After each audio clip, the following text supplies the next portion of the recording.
La réception d'un film tient parfois peu de choses. Nous sommes en 1959, quelques semaines avant la sortie de Certain Lame Show.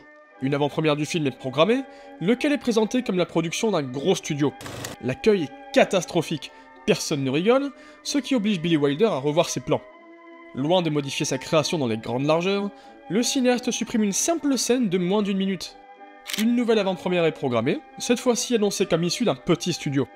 Le public se doute alors qu'il s'agit d'une comédie, s'y prépare en conséquence et préfigurera finalement l'immense succès que sera le film, véritable chef-d'œuvre qui traversera les époques avec la même vigueur.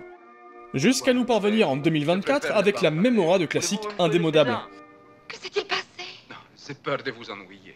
Oh, c'est impossible. Et plus que jamais, la manière dont on découvre le film joue un grand rôle dans notre appréciation. Sa réputation le précède, et Certain Lame Show se présente comme une comédie hilarante, Regarde un peu cette vision d'art. d'ailleurs établie comme la meilleure du XXe siècle, par l'American Film Institute en l'an 2000, qui parle essentiellement de sexe et avec Marilyn Monroe dans l'un des premiers rôles, sexe symbole et star internationale de l'époque. Et là, on se retrouve avec 20 premières minutes dans les rues froides de Chicago, dans des scènes rythmées par les allées et venues de gangsters et de musiciens en galère, en pleine période de prohibition. Bref, on ne se marre pas des masses. Non, Marquis, je t'en supplie, non! Pas l'ombre d'une blonde platine à l'horizon, et pour ce qui est du sexe, on repassera.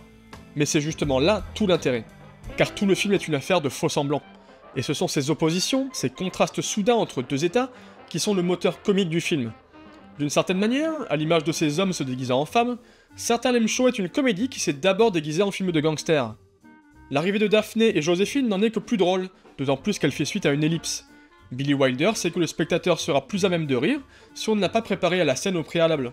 L'apparition de Marilyn Monroe fonctionne de la même manière, c'est cette longue attente qui fait de cette scène l'une des plus iconiques du film.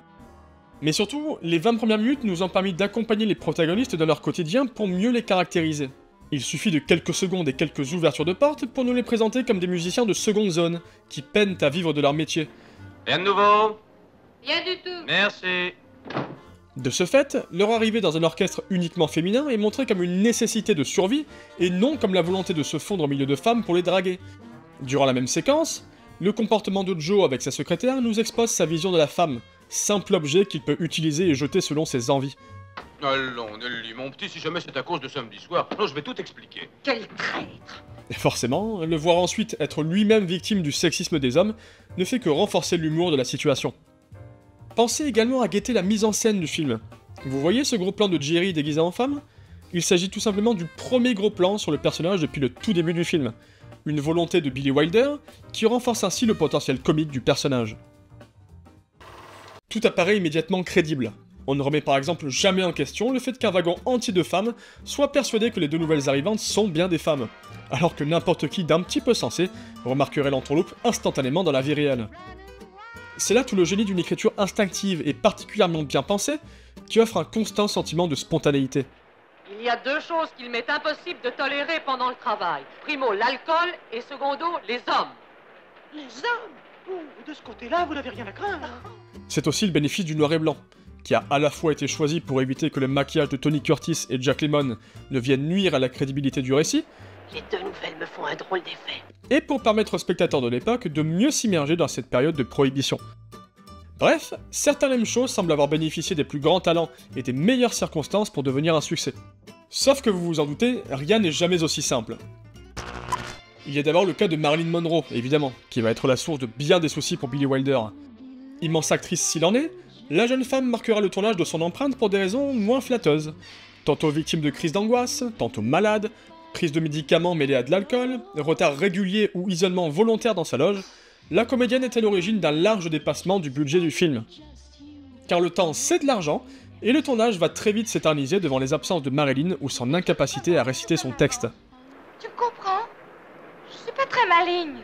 Et si ce ne sont là que quelques exemples des errements que celle-ci aura provoqués, il faut bien sûr rendre à Marilyn ce qui appartient à Marilyn. Son magnétisme, son érotisme, son innocence et son charisme sont des aspects fondamentaux du long métrage, qui n'aurait probablement jamais rencontré le même succès sans son apport. Les faux-semblants que nous évoquions au début la concernent également. Un monologue de Sugar semble parler de Marilyn elle-même, Tu ne sais pas ce que c'est? tu t'enflammes, tu te dis que tu aimes vraiment, tu crois tenir enfin le bonheur, et tu t'envoles au 7e ciel, et qu'est-ce qui t'attend? On t'emprunte ton fric pour te le bouffer avec une autre, ou simplement pour jouer aux courses. Et pour l'anecdote, l'actrice et Tony Curtis furent un temps des amants. Mais du coup, où est le sexe dans tout ça? Eh bien, partout, en réalité, mais peut-être pas dans les formes que vous pouvez imaginer. En 1930, le sénateur William Hayes décide en effet de rédiger un texte jugeant de ce qu'il est convenable de montrer ou non au cinéma, après des années de recommandations plus ou moins suivies. À partir de 1934, ce qu'on appelle désormais le Code Hayes va métamorphoser le cinéma américain en régulant de manière radicale ce qui peut apparaître à l'écran, afin de ne pas, je cite, porter atteinte aux valeurs morales des spectateurs. Un simple baiser de plus de 3 secondes est prohibé, de même que la nudité, forcément, ce qui pousse Jane à porter une robe dans Tarzan s'évade, ou, au contraire, incite les plus grands cinéastes à user de métaphores, disons... subtiles, oui. Bien que moins strict en 1959, le Code Hayes est toujours à l'œuvre mais stimule la créativité de Billy Wilder. Le sexe est d'abord, évidemment, abordé thématiquement. Qu'il s'agisse des pulsions sexuelles, de l'identité sexuelle, Je suis une fille, tu es une fille. Je suis une fille. Je suis une fille. ou même de l'orientation sexuelle, le film est en avance sur son temps, et aborde audacieusement un registre encore tabou en 1959. Les gags tournent beaucoup autour du male gaze, autrement dit le regard masculin sur une jante féminine qu'il sexualise à outrance. Les deux protagonistes ne cachent d'ailleurs jamais leurs pulsions, mais chez Billy Wilder, les hommes finissent tournés en ridicule du fait de leur incapacité à se contrôler à la vue d'une jeune blondinette. C'est donc en se confrontant au reflet de leur propre sexisme Fiche le camp, tu entends? Ah, c'est comme ça que je les aime rablés, kilottés. que les protagonistes se révéleront à eux-mêmes, à l'image d'un Jerry qui semble avoir toujours voulu s'appeler Daphné. Eh bien, Daphné. eh bien, je t'avouerai que je n'aimais pas Géraldine.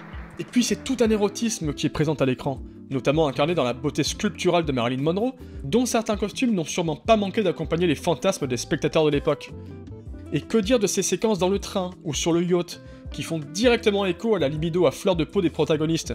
Et pour peu que vous ayez l'esprit placé où il faut, vous avez tout à fait compris la signification de cette aiguille qui se dresse brutalement, ou de ce lever de jambe au moment où Marilyn Monroe embrasse Tony Curtis.